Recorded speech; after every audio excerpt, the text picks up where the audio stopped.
అయితే మనలో చాలామందికి తిరుమల లడ్డు చాలా ఇష్టం అండి. చాలామందికి ప్రీతిపాత్రం లడ్డు. మరి అన్ని వేళలా అందరూ ఎక్కడ తినలేరు కాబట్టే అన్నమయ్య లడ్డుగా ఇది బాగా ప్రసిద్ధి చెందిందండి. కాకపోతే తిరుమల లడ్డు అని పిలవకూడదనమాట. దానికి పేటెంట్ హక్కులున్నాయన్నమాట. దానికి జియోగ్రాఫికల్ డివిడెంట్ కూడా ఉంది కాబట్టి, అది ఎక్కడ మనం తిరుమల లడ్డు పేరు మీద మనం ఎక్కడ ఏ స్వీట్ షాప్‌లో కూడా మనం అమ్మకూడదు, తినకూడదు.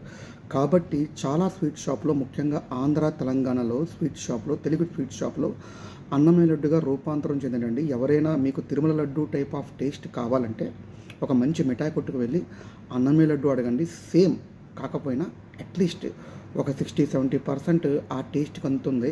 కాబట్టి తిరుమల లడ్డు ఫ్యాన్స్ ఎవరైనా ఉంటే మంచి స్వీట్ షాప్‌కి వెళ్ళి అన్నమయ్య లడ్డు అని అడగండి. ఆ స్వామివారి ప్రసాదం ప్రత్యక్షంగా కాకపోయినా పరోక్షంగా తినండి. ఆ స్వామి కృపకు, కటాక్షాలకు పాత్రులు కండి. ఓం నమో వెంకటేశాయ. Thank you.